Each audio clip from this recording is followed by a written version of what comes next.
పరలోకము నుండి కాబట్టి నేను పరలోకము నుండి పరలోకము నుండి దిగి వచ్చిన ఆహారమని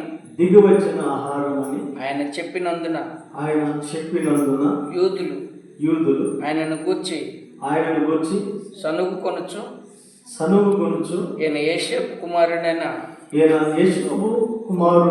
యేసు కాడ యేసుక్రీస్తు కాడ ఈయన తల్లిదండ్రులను మనం ఎరుగుదము కదా నేను పరలోకం నుండి దిగి వచ్చి ఉన్నానని ఈయన ఎలాగూ చెప్పుచున్నాడని అనిరి. అందుకు యేసు మీలో మీరు సనుగు కొనకుడి, నన్ను పంపిన తండ్రి వానిని ఆకర్షించితేనే గాని ఎవడును నా యొద్దకు రాలేడు. అంత్యదినమున యేసు ప్రభువారు శరీరధారిగా భూమి మీదకి వచ్చాడు.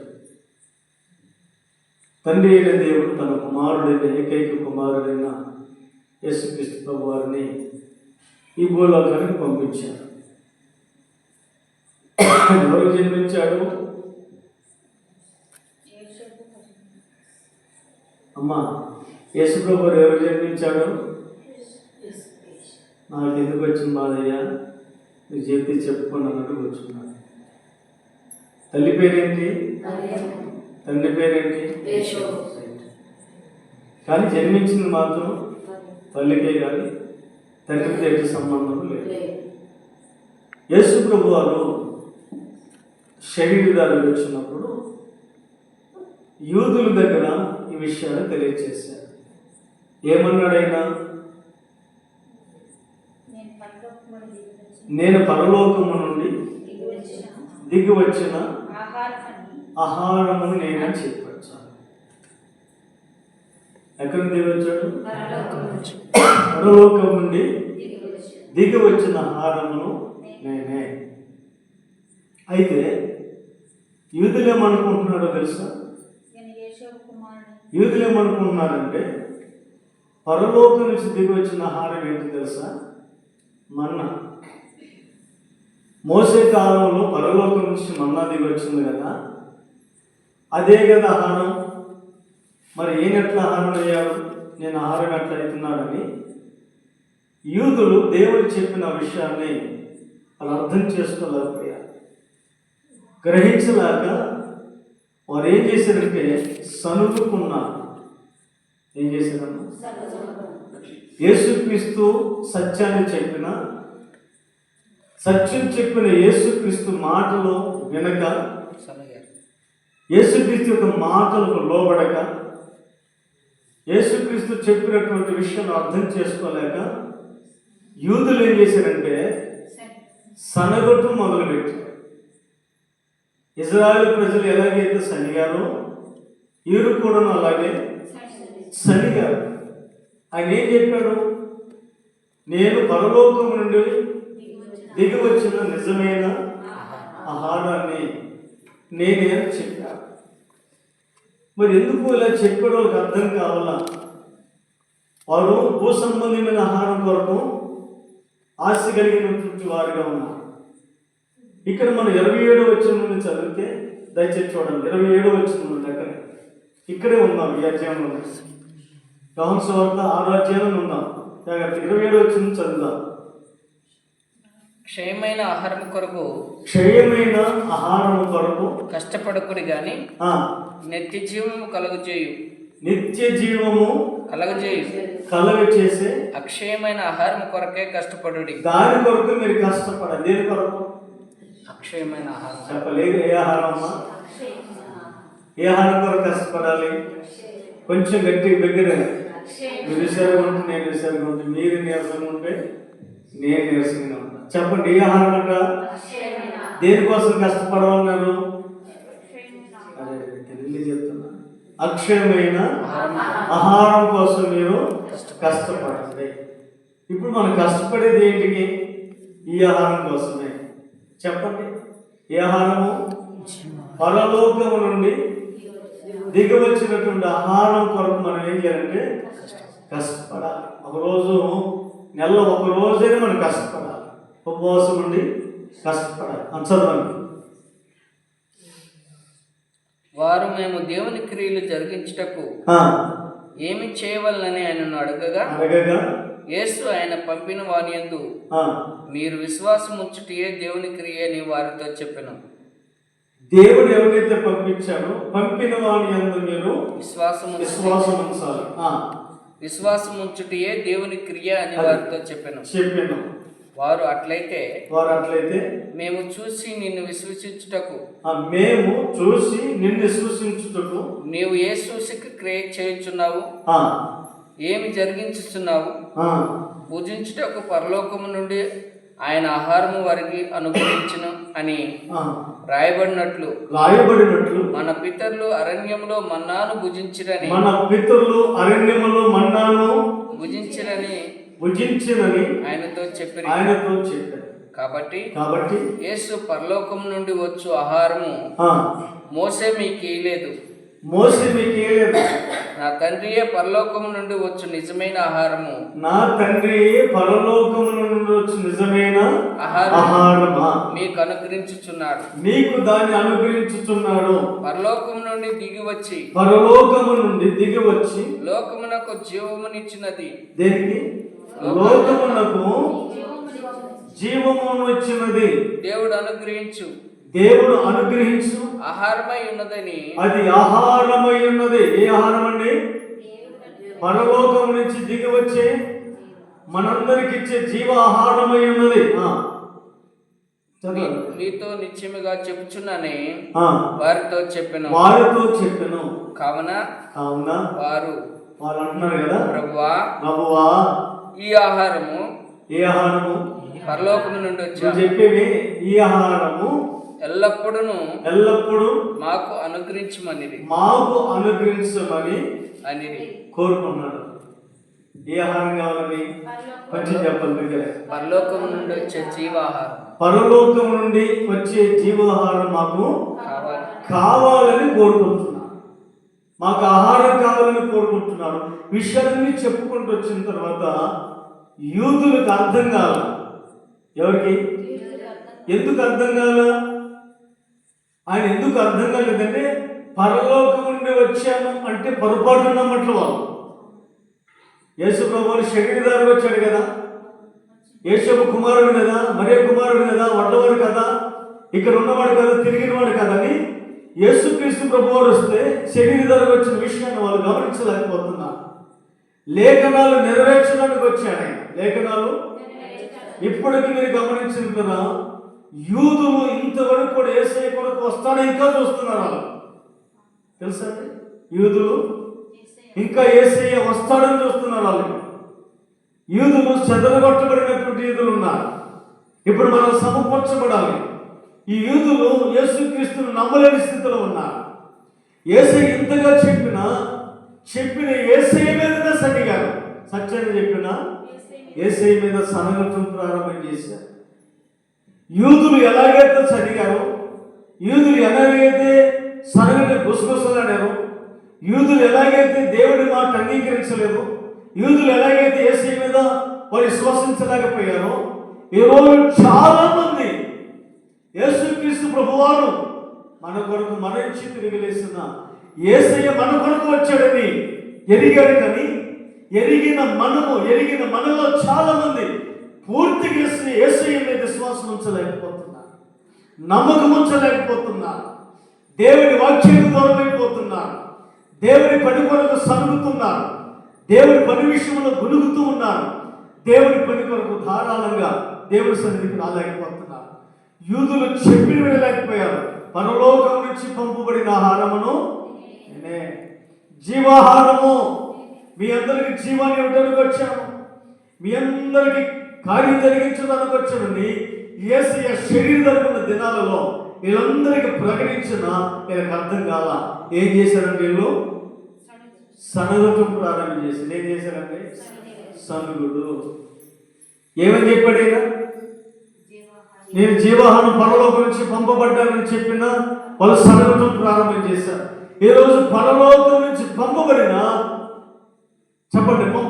వాక్యమైన దేవుడి గురించి వాక్యాన్ని ప్రకటిస్తుంటే చాలా మంది వాక్యం వెనుక సరిగేవారు ఉన్నారు. ఏ రోగం వాళ్ళకి? యూదులకి ఏ రోగం వచ్చింది? సనుగుడు రోగం వచ్చింది, గుడుగుడు రోగం వచ్చింది. ఇంత క్లియర్గా చెప్పాడు కదా.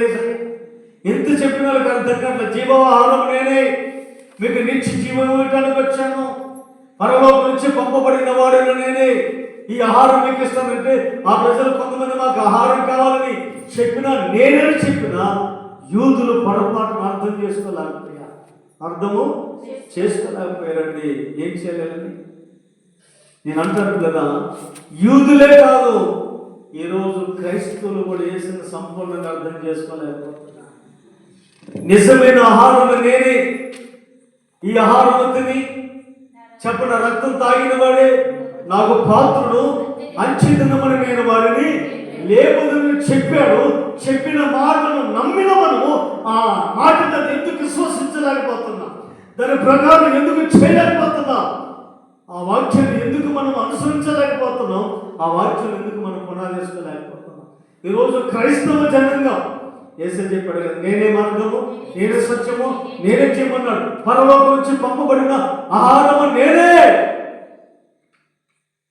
ఈ ఆహారమును ఎవరైతే భుజిస్తారో, ఈ ఆహారం ఎవరైతే భుజిస్తారో వాళ్ళు నిత్యం జీవము కలిగిన వారిగా ఉంటారు, వాళ్ళు బ్రతుకుతారు. ఈ ఆహారం తిన్నవారిని, అంచెదినమని నేను వారిని లేపుతానని దేవుడు వాగ్దానం ఉంది కదా. ఇంత క్లియర్గా దేవుడు సత్యాన్ని మనం చెప్తుంటే నిజమైన ఆహారము కొరకు మనం ఏమైపోతున్నామంటే విన్నాం కానీ ఆహారం తినలేకపోతున్నాం. ఏం చేస్తున్నాం చెప్పండి అమ్మా? వాక్యమే తింటున్నాం. ఇంటర్కైతే ఎన్ని సంవత్సరాలు వాక్యం వింటున్నాం కానీ, ఎంత వాక్యం వింటున్నాం కానీ ఆయన ఆహారమై ఉన్న దేవుని మనం తినలేకపోతున్నాం. ఇప్పుడు ఏమైపోతున్నాం? మనం బలహీనమైపోతున్నాం, రోగాలు వచ్చేస్తున్నాయి, బలహీనమైపోతున్నాం. అయోగ్యులు కొంతమంది అసలు తినక బలహీనమైపోతున్నారు. ఇది ఒక క్రమాన్ని దేవుడు మనకి నేర్పించారు. ఈరోజు యూదులు ఇంత చక్కగా ఆహారమై ఉన్న దేవుణ్ణి విసర్జించుకుంటున్నారు. నేను నిజమైన ఆహారమని నమ్మండి అని చెప్పిన యూదులు నమ్మలేకపోతున్నారు. నమ్మిన వారేమో దేవుని సన్నిధికి రాలేకపోతున్నారు. వారు నమ్మలేకున్నారు, నమ్మిన మనమే నిజమైన ఆహారానికి దూరం అయిపోతున్నాం. మరి ఆహారం తినటం ఏంటి మనకి చెప్పండి? ఏంటి? ఆ శరీరమే మనకు ఆహారం. ఏం వస్తుంది మనకి? నిత్య జీవం వస్తుంది. ఏం దొరుకుతుంది మనకి? ఏమండి?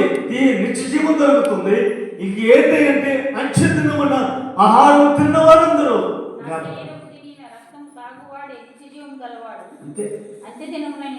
నేను లేపుతానని దేవుడు వాగ్దానం చేశారు.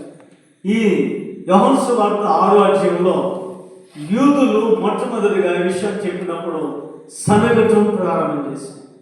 ఏం చేశారంటే కొంచెం చెప్పండి అమ్మా. నోటి దగ్గర ఏం చేశారంట? సనగటం ప్రారంభం చేశారు. ఈరోజు చాలా మంది నిజంగా వాడేమో సరి అయిన సత్యం తెలుసుకోలేక వాళ్ళు సరుగుతుంటే, సత్యం తెలుసుకున్న వాళ్ళు కూడా సనగటం ప్రారంభం చేశారు. ఏంటంటే ప్రతి నెల వల్ల సంవత్సరానికి ఒకసారి ఇస్తే బాగుంది. ఏమంటే ఎప్పుడట సంవత్సరానికి ఒకసారి ఇస్తే ఇంకా బాగుంటుంది.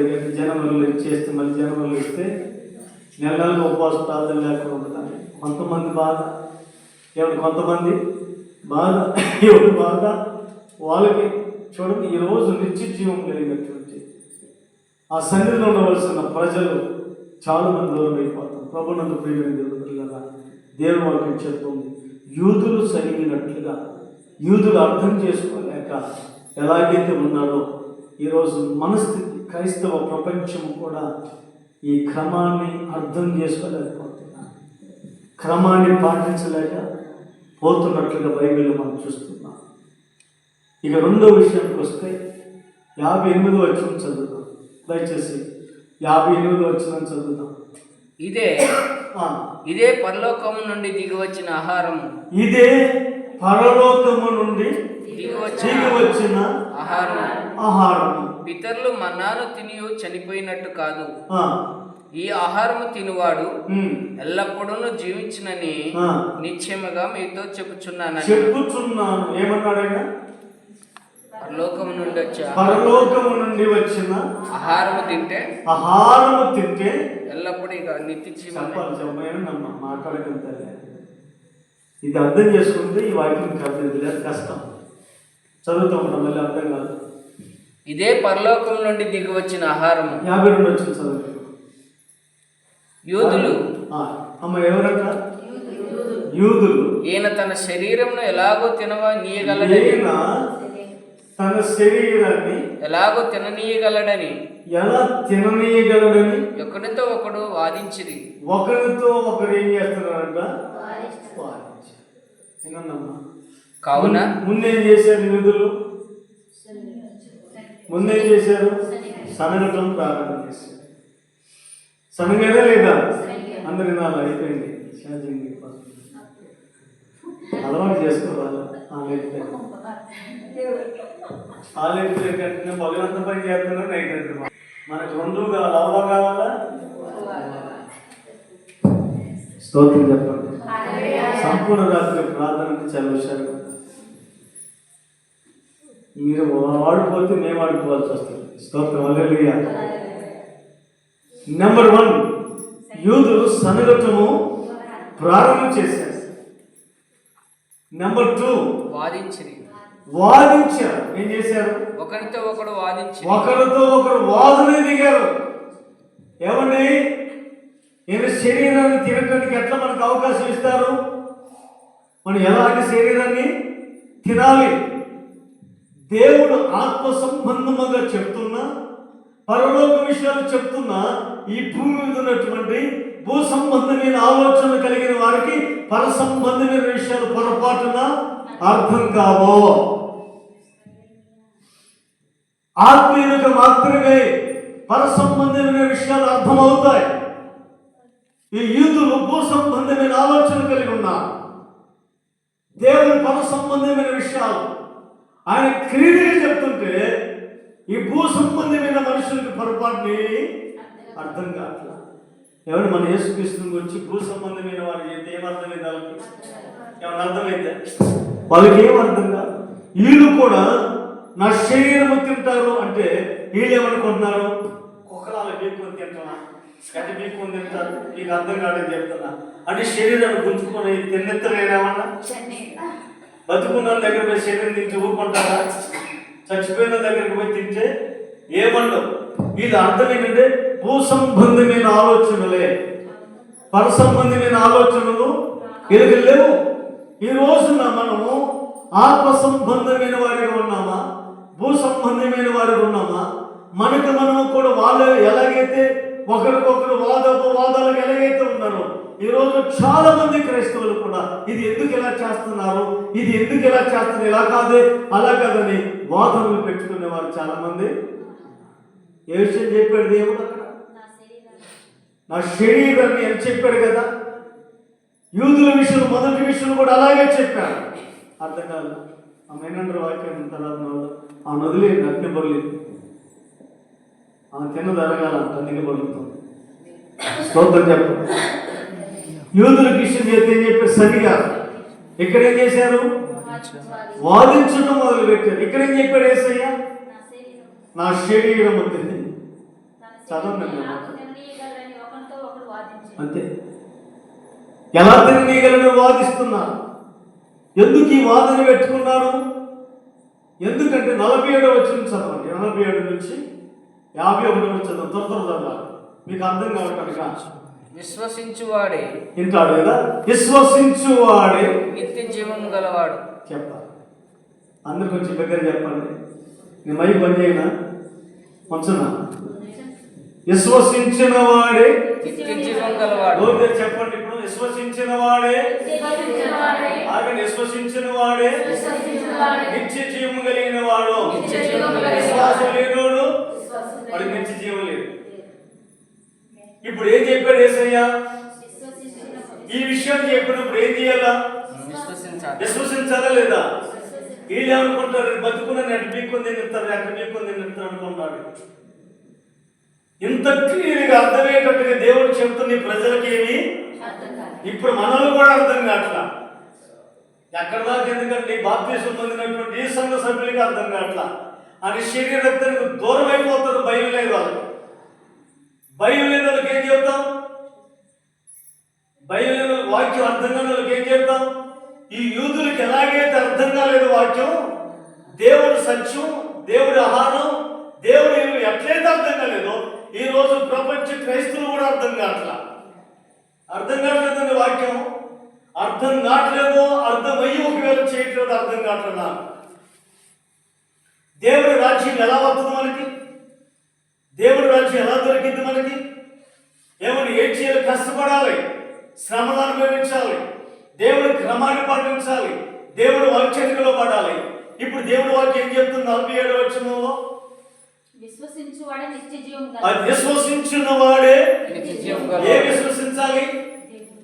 యేసు ప్రభువు చెప్పిన శరీరానికి వచ్చాను, మీ అందరి కొరకు నా శరీరం నలగొట్టుతున్నాను, మీ అందరి కొరకు నిజమైన ఆహారముగా వచ్చాను.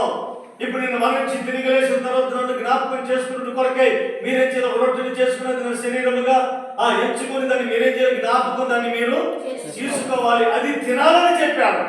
ఎవరికి? అన్యులుగా, దేవుని బిడ్డలుగా? బాప్తిసం పొందిన వారికి, పొందిన వారికి, పొందిన వారు. ఇప్పుడు అది క్రమాన్ని చేయమని దేవుడు చెప్పారు. ఇప్పుడు మనం ఏం చేస్తుంది? దాన్ని దూరం అయిపోతున్నాం. ఇప్పుడు విశ్వాసమా పిశాచమే? చెప్పండి అమ్మా. బైబిల్ విశ్వసించిన వారందరూ పిశాచులే. విశ్వసించిన నీవు, దేవుడిని నమ్మిన నీవు, నీకోసం రక్తం చిందించడని నమ్మిన నీవు, ఆయన శరీరం తినాలని నమ్మిన నీవు, రక్తం కావాలని నమ్మిన నీవు, దేవుడి కొరకు క్రమంగా బ్రతకాలన్న నీవు ఈ రోజు ఎందుకు విశ్వసించి ఎందుకు దూరం అయిపోతున్నా?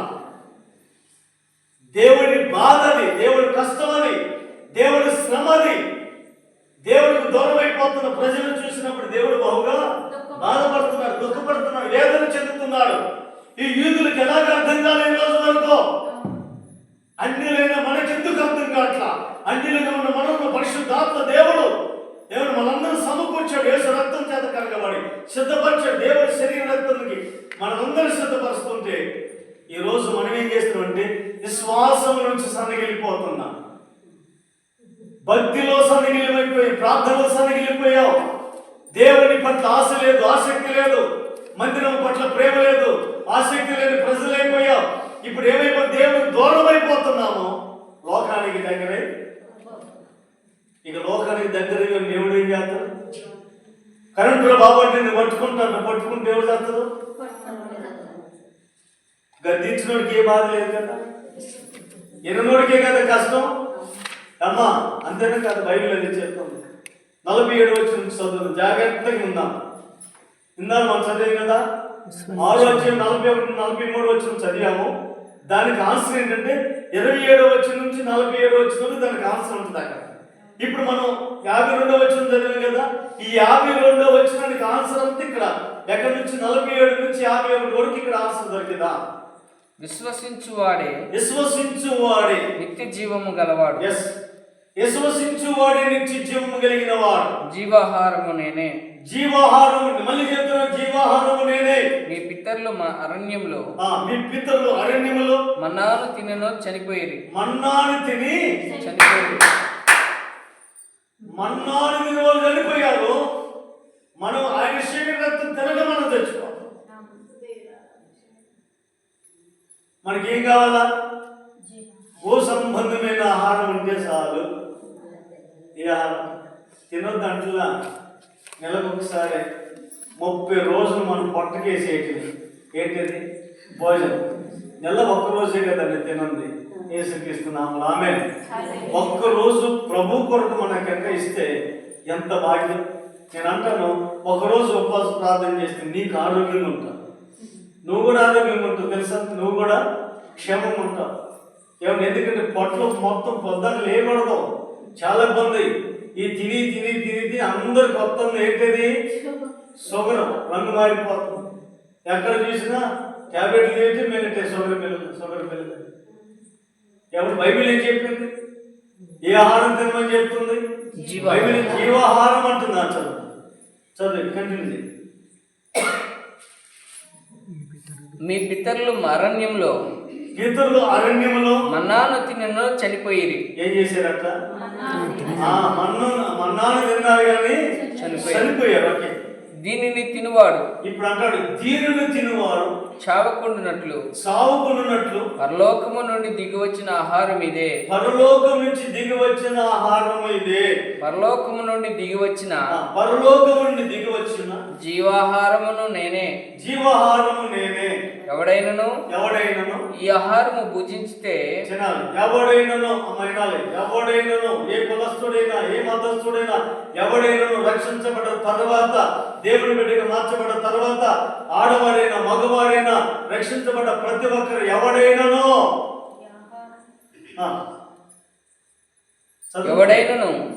ఈ ఆహారము భుజించితే వాడెల్లప్పుడూ జీవించును. మరియు నేనిచ్చు ఆహారము లోకమునకు జీవము కొరకైన నా శరీరమే అని మీతో నిశ్చయముగా చెప్పుచున్నాను.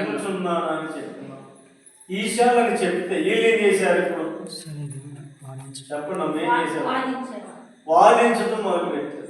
ఏం చేశారట? ఒకటేమో సనగటం మొదలు పెట్టారు, రెండోదేమో వాదించడం మొదలు పెట్టారు. ఈ వాదాలు జరగడం ద్వారా ఎవరికి నష్టం? చెప్పండి, ఎవరికి నష్టం? చెప్పాలందరూ. సడిగే వాడికి నష్టము, వాదించే వాడికి సనుగుడు ఎన్ని డేంజర్, వాదించడం అంతకంటే ఎన్ని డేంజరే. ఇప్పుడు మనం ఎక్కడున్నాం? డేంజర్లో ఉన్నామా? సనగని స్థితిలో ఉన్నామా? వాదించిన స్థితిలో ఉన్నామా? ఏ స్థితిలో ప్రయాణం చేస్తున్నాం? ఇది రెండో విషయం. మూడో విషయం నేర్చుకుందాం. మూడో విషయం 60 వచ్చిన చదువుతాం. 60 వచ్చిన చదువుతాం. ఆయన శిష్యులు అనేకులు ఈ మాట విని, ఈ మాట విని, ఇది కఠినమైన మాట బాబు, ఇది కఠినమైన మాట, ఇది ఎవడు వినగలడని చెప్పుకున్నది. ఏ మాట అంట? అందరికీ చెప్పండి, హల్లెలూయా. మిమ్మల్ని మెలుగొల్పడానికి నాకు గోపిక లేదు. హల్లెలూయా. ఈ నోరు తెరవబడింది కాక. హల్లెలూయా. ఇప్పుడు ఆడ కొంచెం గొడవ అవుతుంది. దేవుడు నిద్ర అసలు ఒకవేళ నెయ్యి అంబులెన్స్ వచ్చి ఎక్కిస్తున్నారు అనుకో, వాళ్ళు బయట కలిసి మళ్ళీ వాడు బతికి వచ్చినారు కూడా మాట్లాడుతూనే ఉంటారు. అప్పుడు నిద్ర రాదు, మందిరం నిద్ర. ఏ రాయబడింది? ఏ మాట? నేను అంటాను, యూదులు సనగటం మొదలు పెట్టారు, వాదించటం మొదలు పెట్టారు. ఇప్పుడు శిష్యుల దగ్గరకు వచ్చేవారికి ఏం చేస్తున్నారంటే, బాబు ఇది చాలా కఠినమైన మాట అండి, ఇది కఠినమైన బోధ. ఏ బోధ? అసలు మన అయ్యగారు సినిమా చూడు, సీరియల్ చూడు, తనుకోడు గుద్దుకోడు ఏదో చేసి వాటి మందిరానికి రమ్మని చెప్తే అది ఎంత బాగుంటుంది.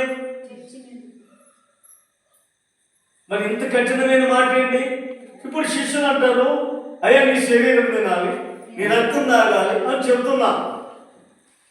ఇది తింటే నిత్యజీవం అంటున్నారు, తాగితేనే నిత్యజీవం అని చెప్తున్నారు. మరి ఇది తినకపోతే తాగకపోతే వాళ్ళకి నిత్యజీవం లేనట్టు నాడికి పోతారు. మరి వీళ్ళంతా వార్కల సినిమాలో పోతారు. యాడికి పోతారు వీళ్ళంతా? నరకానికి పోతారు. ఇంత కఠినమైన మాట అంతే. దేవుడు కఠినుడు కూడా, దయాళుడు కూడా, ప్రేమామూర్తి, క్షమించువాడు. ఆయన యోధా గోత్రపు సింహముగా రానయ్య. నీవే అనుకున్న తేలిక చేసేస్తున్న భక్తి అంటే, ప్రార్థనకి తేలికుంది నీకు, ఏమన్నా మందిరం అంటే తేలికుంది నీకు, వాక్యం అంటే ఇంకా తేలికుంది, చాలా తేలికుంది. ఇలా ప్రజలు సుఖభోగులైపోయారు, క్రమాన్ని పాటించలేదు, క్రమానికి లోబడలేకపోతున్నారు. ఇట్టి ఆ భక్తి ప్రజలకు కఠినమైపోయింది. ఏమైపోయింది? ఇవాళ పగలంతా ఉపవాసం ఉంది, రాత్రి అంతా ఉపవాసం ఉంది. దేవుడా రేపు ఆరాధన నీకు భోజనం చేయటం అంతమా పోవటమా? కఠినమైన బోధ. ఈ శిష్యులు అంటారు, ఏందునండి ఇంత కఠినంగా ఉంది, ఇంత కఠినమా? చెప్పండి ఎంత? నేను అంటాను పిల్లరా, కఠినం అనేది లేకపోతే దేవుడి రాజ్యానికి మనం వెళ్ళలేం. ఈ శిష్యులు చెప్తున్నారు కఠినమైన బోధ. ఏం చెప్పాడు దేవుడు? ఇప్పుడు 54 వచ్చిన చదవండి, కొంచెం ఓపిక చేయండి. నా శరీరము తిని అంటాడు, నా శరీరము తిని నా రక్తము త్రాగువాడే. ఇక్కడ కూడా చెప్పు, నా రక్తం తాగువాడే నిత్య జీవము గలవాడు. నిత్య జీవము గలవాడు. అంత్య దినమున నేను వారిని లేపుతున్నాను. నేను వాడిని లేపుతాను. నా శరీరము నిజమైన ఆహారమును. 59 వచ్చిన వరకు, నా శరీరము నిజమైన ఆహారము, నా రక్తము నిజమైన పానమునై ఉన్నది. నా రక్తము నిజమైన పానమై ఉన్నది. నా శరీరమును తిని నా రక్తము త్రాగువాడు. నా రక్తం తాగువాడే నా యందును నేను వాని యందును ఇక్కడ నిలిచి ఉందుము. నా శరీరము తిని నా రక్తం తాగువాడే నా యందు నేను వాని యందు నిలిచి ఉంటాం. ఒకవేళ తినకపోతే తాగకపోతే వాడు నా యందు లేడు, నేను వాని యందు. అంటే ఇది కఠినంగా ఉందా? ఇప్పుడు యేసయ్య నీ యందు ఉండాలంటే, నువ్వు యేసయ్య అందు ఉండాలంటే, ఇద్దరు ఏకమై ఉండాలంటే చేయాల్సిన పని చేయాలి. ఏం పని చేయాలి? చేతనమా? చేయాల్సిన పని చేయట్లేదు, కానీ చేయకూడని పని బ్రహ్మాండంగా చేస్తున్నాం. ఈ వాక్యం ఏం చేస్తున్నాం? ఇంత క్లియర్గా ఉంది ప్రతి విషయంలో. యూతుల దగ్గరకు వచ్చి కూడా నా శరీరం తినాలన్నారు, నా రక్తం తాగాడించారు. అదే స్టోరీ చెప్పారు సన్ని గారు, అదే స్టోరీ చెప్పారు, వాదోపవాదాలు పెట్టుకున్నారు. మళ్ళీ అదే స్టోరీ శిష్యులు కూడా చెప్పారు. వాళ్ళేమన్నా తెలుసు, ఏది నేను ఎంత కఠినం, ఈ బోధ మా బలికరా, ఈ బోధ మాకు ఎంత కఠినమా? ఏంటంటే గారు నిలువు మాకాలు ఏమంటాం, వాక్యాలు పట్టేసుకుంటే ఏమైతే, కాళ్ళ కూర్చుంటే ఏమైతే, ఇంత కఠినమైన ఏమంటే కఠినమైన పరిచర్య, కఠినమైన బోధలో మనం ఉండాలి. బైబిల్ చెప్తుంది పిల్లరా, కఠినమైన ఈ ప్రజలు కఠినమైనది. ఇక్కడ ఏముంది? ఎవరైతే నా శరీరం తింటాడో, ఎవరైతే నా రక్తం తాగుతాడో, నా యందు వాళ్ళు వాని యందు నిలిచి ఉంటారు. ఒకవేళ ఈయన ఆయనలో లేకపోతే, వాళ్ళు ఈయనలో లేకపోతే ఎవరికి నష్టం? చెప్పండి. చదువుతాగా యోహాను సువార్త 10వ అధ్యాయం ఇప్పుడు చదవని అవసరం, ఇదంతా తెలుస్తుంది. నేను నిజమైన సాక్ష్యమును తీగలు మీరు నాలో ఫలింపును ప్రతి తీగ తీసి పారేస్తాను. ఫలించేదానినేమో మరి ఎక్కువగా ఏం చేస్తారంట? ఫలించేది దాన్ని మరి ఎక్కువగా ఫలించేటట్టు చేస్తారు. నేను మీతో చెప్పిన మాటను బట్టి మీరు ఇప్పుడు పవిత్రులై ఉన్నారు. నా యందు నిలిచి ఉండుడి, నేను నిలిచి ఉంటా. అయితే ఇక్కడ గమనించండి, దేవుడు వాక్యం చెప్తుందంటే, నా యందు మీరు నిలిచి ఉంటే మీ యందు నేను నిలిచి ఉంటాను. నా యందు నిలిచి ఎవరైతే ఉంటారో ఇప్పుడు ఫలించినట్టు కాక ఇంకా ఎక్కువగా ఫలిస్తాను. ఇంకా జాగ్రత్తగా నా యందు ఎవరైతే నిలిచి ఉంటారో వారికి ఏది ఇష్టమే అడుగుతారో అది నేను వాళ్ళకి ఇస్తాను. స్తోత్రం చెప్పండి. నా యందు మీరును మీ యందు నా మాటలు నిలిచి ఉన్న ఎడల మీకు ఏది ఇష్టమో అడగండి, అప్పుడు నేను మీకు ఇస్తా. నాలో మీరు లేకుండా, నేను మీలో లేకుండా నీవు ఏది అడిగినా అర్థమైందమ్మ వాక్యం. ఇదే చెప్తున్న వాక్యం సత్యం. ఈ యొక్క యోహాను సువార్త 6వ అధ్యాయం అంతా మనం చదివితే విషయాలన్నీ కూడా రాయబడతాయి. నా యందు మీరు, మీ యందు నేను, మనమందరం నిలిచి ఉంటే నీకు ఏది ఇష్టమో అడుగు, అప్పుడు నేను నీకు ఇస్తాను. ఎందుకు ఇస్తున్నాను? కొంచెం చెప్పండి జనం గారు. ఏమన్నాడట? మన పిల్లలు మనం చెప్పిన మాట వింటే ఖచ్చితంగా ఏదో కొనియాలనిపించింది. మన పిల్లలు ఏదైతే అడుగుతారో మనకిష్టమైనట్టుగా ఉంటే మన పిల్లలకి అన్నీ మనం కొనిస్తాం. ఒకవేళ మన పిల్లలు మన మాట వినకపోతే చెప్పండి, మనం ఏం చేస్తాం?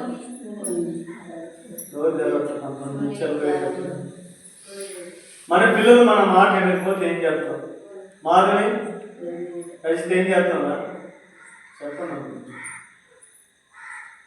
మన పిల్లలు మన మాట వినకపోతే ఏం చెప్పుకొనేస్తాం? ఏ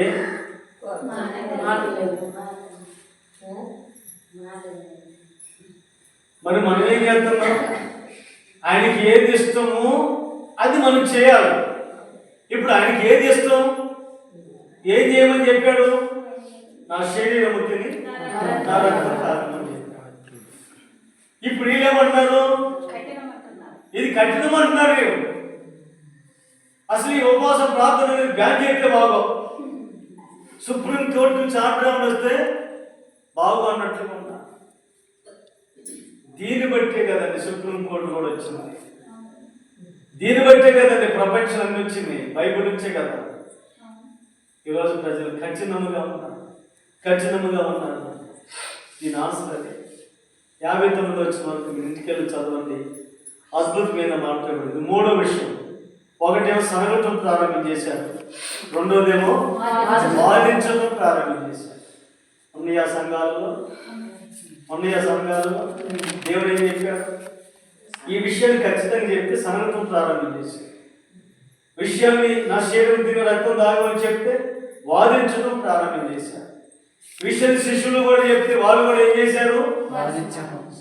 వాళ్ళు ఏం చేశారు? వాళ్ళు వాదించడం కాదు, కఠినంగా ఉందంటే వాళ్ళకి ఇది ఎవరిని అది శరీర రక్తం తినటానికి కూడా కఠినంగా ఉందంట వాళ్ళు. కఠినం.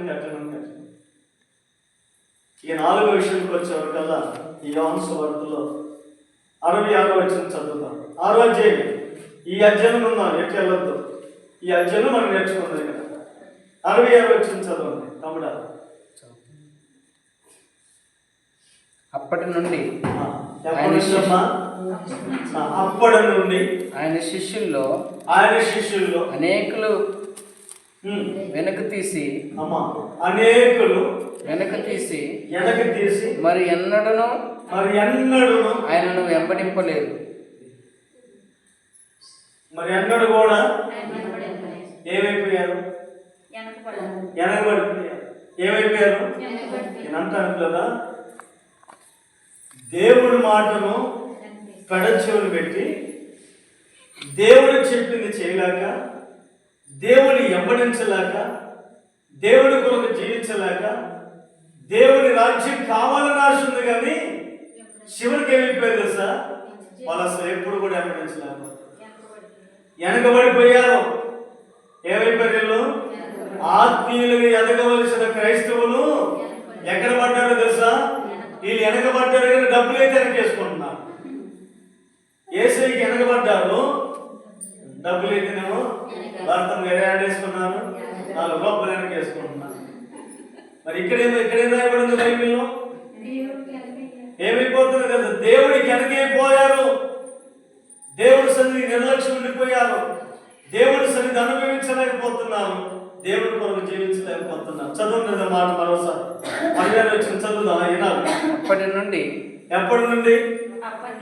అంటే ఎప్పటి నుంచి అమ్మా?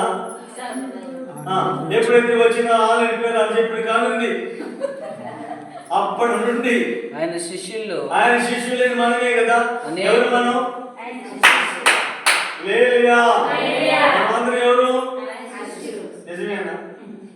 ఆయన శిష్యులో కదా? ఏదమ్మా ఇదేమో డౌట్ ఉంది. ఆయన శిష్యులో కదా?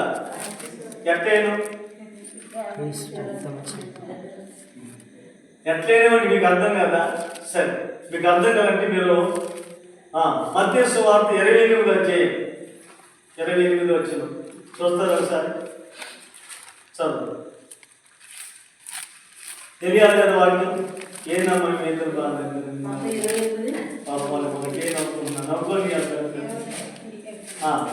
మత్తయి సువార్త 28వ అధ్యాయం. కాబట్టి మీరు వెళ్ళి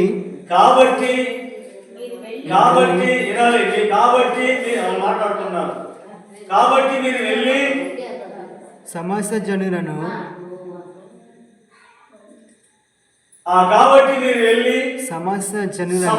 జనులను శిష్యులుగా చేయుడి.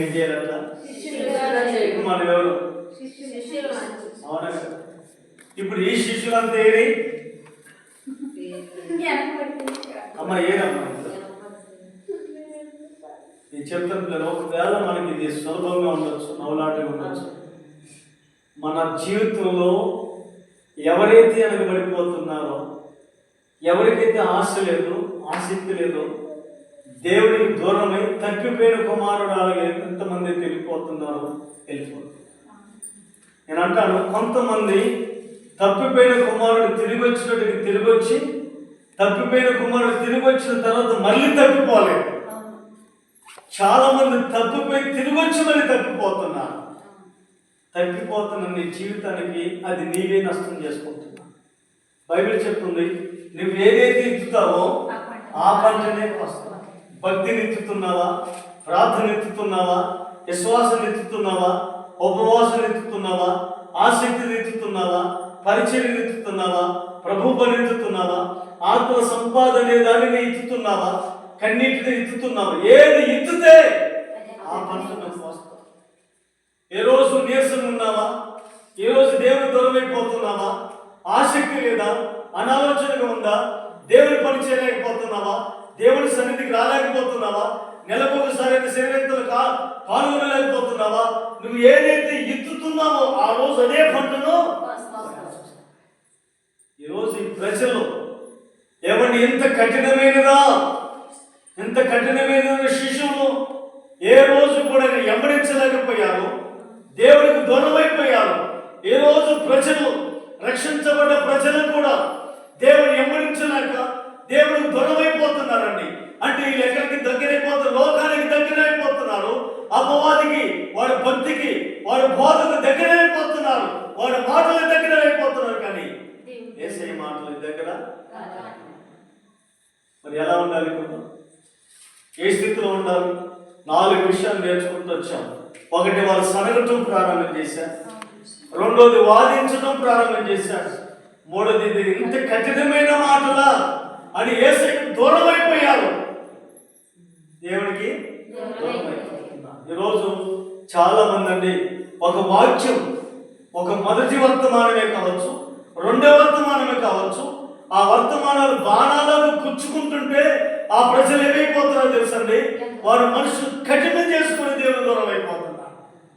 లోబడవలసిన ప్రజలు, దేవుని ప్రేమించవలసిన ప్రజలు, దేవుని సన్నిధికి రావాల్సిన ప్రజలు, దేవుని మాట నీ హృదయానికి ఎప్పుడైతే గుచ్చుకుంటుందో లోబడవలసిన ప్రజలు ఏమైపోతున్నారంటే దూరం అయిపోతున్నారు. ఒక రోజు పేతురు ప్రసంగం చేస్తుంటే వాళ్ళ హృదయంలో దేవుని మాటలు గుచ్చుకున్నాయి.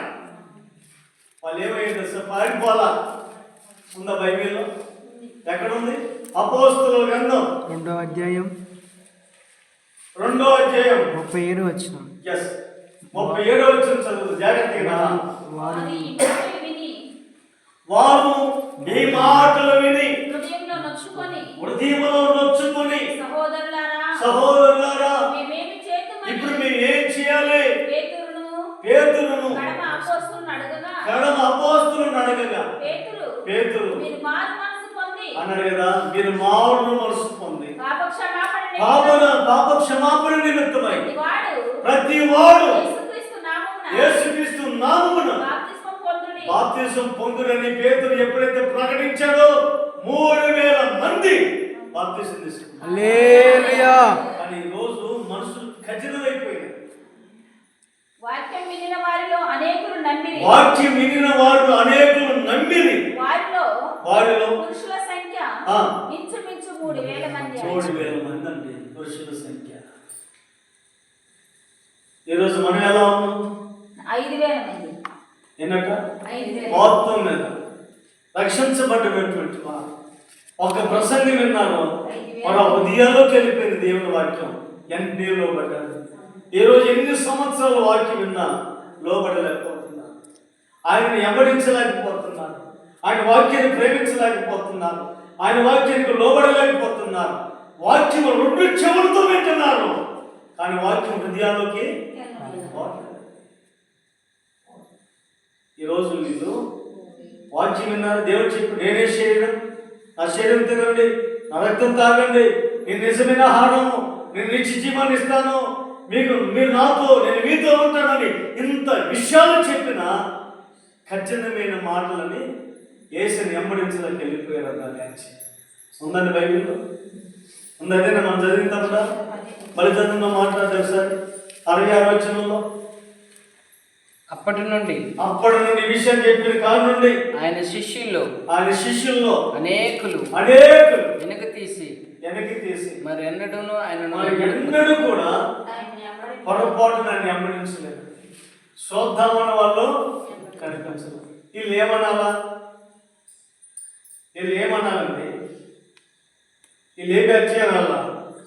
బైబిల్ ఏం చెప్తుంది? నేను అంటానండి, దాదాపుగా అంతమంది శిష్యులను దేవుడు తీసుకొస్తే చివరికి ఎంతమంది మిగిలారో తెలుసా? 12 మంది. ఆ 12 మందిలో ఎంతమంది మిగిలారో తెలుసా? 11 మంది మిగిలారు. నేను అంటాను లేదా, ఈ రోజున యేసయ్య రాకడ వచ్చినప్పుడు యేసయ్య రాకడికి ఎంతమంది ఎత్తబడతారో, ఎంతమంది ఎనబడతారు? కారణం ఏంటి? యేసయ్యని ఎమ్మటించిన ప్రతి ఒక్కరిని విడవబడతారు. యేసయ్యని అర్థం చేసుకోలేదు, యేసయ్య మాటకు లోబడిన వాళ్ళు, యేసయ్యను ప్రేమించలేని వాళ్ళు, క్రమాన్ని పాటించలేని వాళ్ళు, క్రమం ప్రకారంగా ఆరాధనకి, క్రమం ప్రకారంగా బల్లారాధనకి ఎవరైతే క్రమాన్ని జరిగించారో వాళ్ళందరూ కూడా క్రమకారులై చివరికి ఏమైపోతారంటే ఎడవబడే గుంపుగా. ఏమైనా అంతమంది శిశువులు దేవుడు సిద్ధపరిస్తే ఈ మాట కఠినమని దాని ప్రకారం చేయలేక ఎన్నడూ కూడా యేసయ్యని వెంబడించలేక దూరం అయిపోతే ఒక 12 మంది మాత్రమే యేసయ్యని వెంబడించారు. ఆ 12 మందిలో ఒక జాగ్రత్త. ఆ 12 మందిలో ఎవరైనా చెప్పండి, అందరికి జ్ఞానమామ నాన్న అందరికీ ఇస్కరియోతు. ఆయన పోయిన తర్వాత మళ్ళీ సీట్లు ఎత్తే మళ్ళీకి ఆయన ఆ 12 మంది ఇంకొక ఆయన కలిపారు. ఇప్పుడు మనం చదివి మనం ముగించుకుందాం. దయచేసి 5వ విషయాన్ని నేర్చుకుందాం. ఇప్పుడు ఏమి నేర్చుకున్నాం చెప్పండి. ఒకటి ఏంటది? అమ్మైనా ఇది ఏంటి ఒకటి?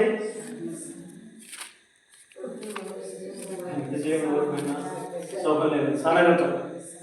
రెండవది వారించడం. మూడవది కఠినమైన మనసు. నాలుగవది ఆయన వెంబడించకపోవడం. నాలుగవది ఏంటంటే ఆయన ఎన్నడూ కూడా ఎప్పుడు వెంబడించలేదు. ఆయన ఎవరు వెంబడించలేకపోయారు యేసయ్య. 5వ విషయం చెప్పి నేను ముగిస్తాను. 67 వచ్చి చదువు అక్కడే. యోహాను సువార్త 6వ అధ్యాయం 67 వచ్చిన.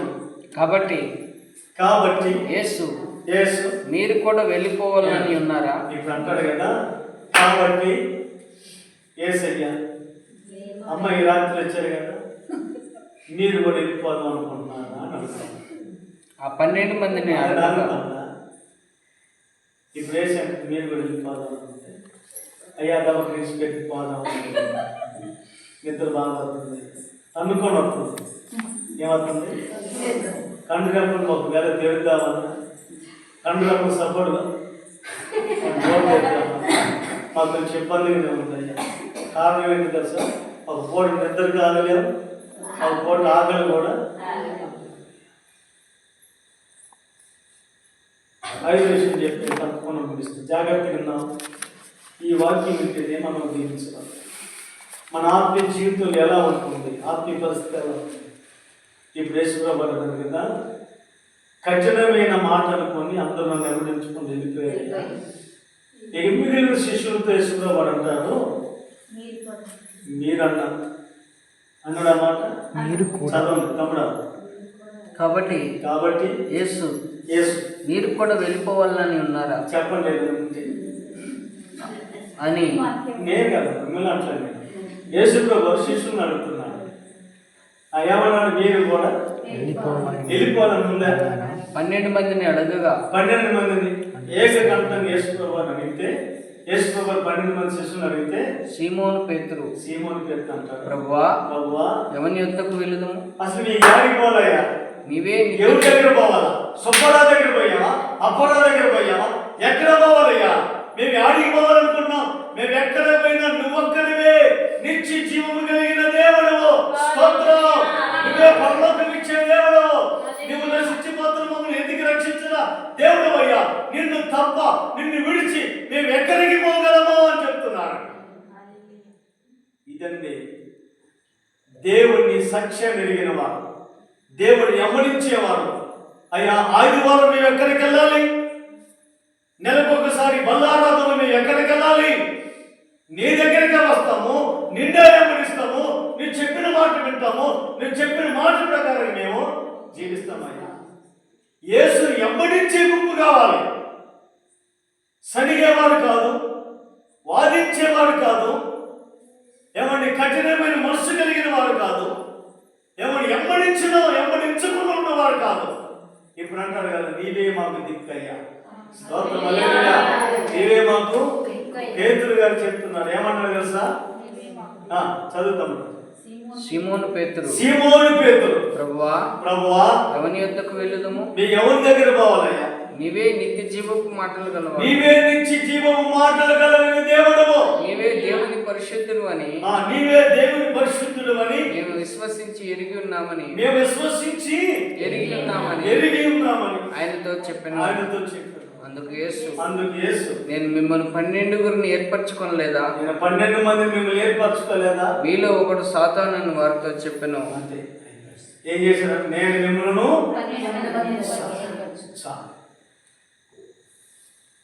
మిమ్మల్ని నేను ఏర్పరచుకోలేదా?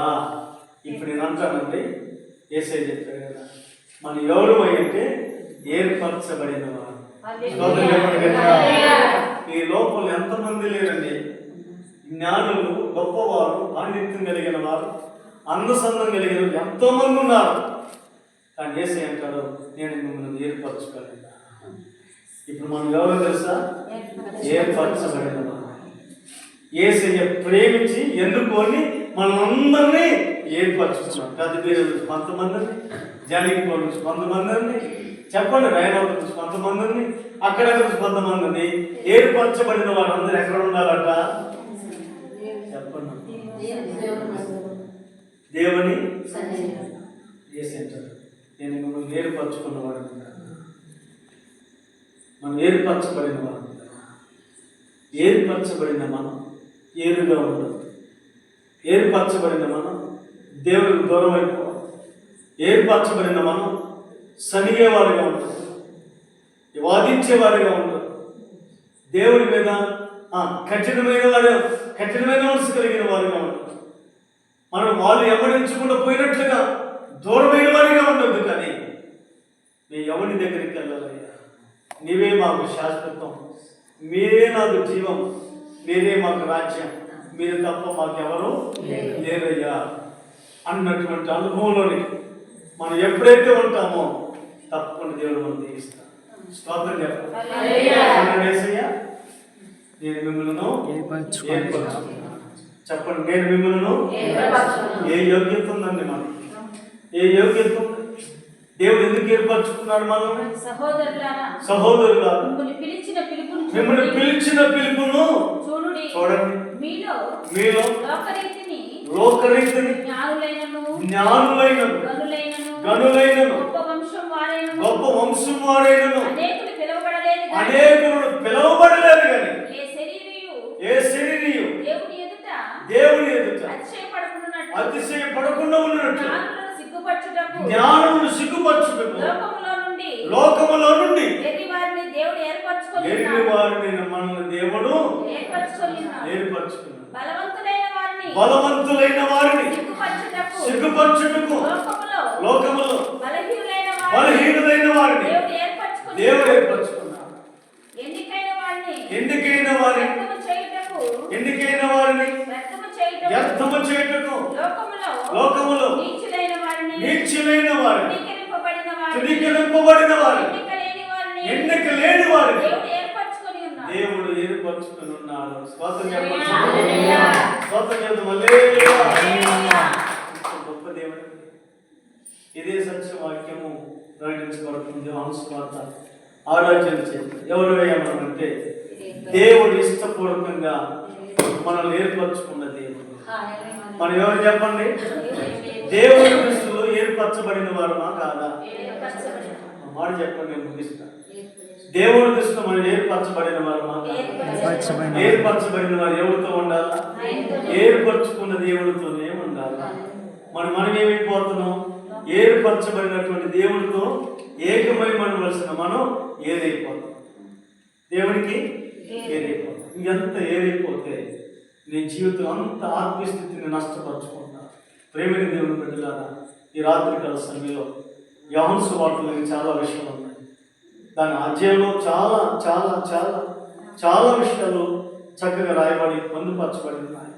విషయాలు అర్థమయ్యేటట్టుగా దేవుడు మనకి పరిశుద్ధాత్మ దేవుడు రాయించాడు. ఈరోజు మనం ఎవరు అంటే బైబిల్ చెప్పినట్టుగా లోకంలో ఎరివాడిగా, లోకంలో మనం ఎలాగో ఉన్నామో మన స్థితి మనకు తెలుసు. అయినా దేవుడు అంటాడు, నేను మిమ్మల్ని ఏర్పరచుకున్నాను.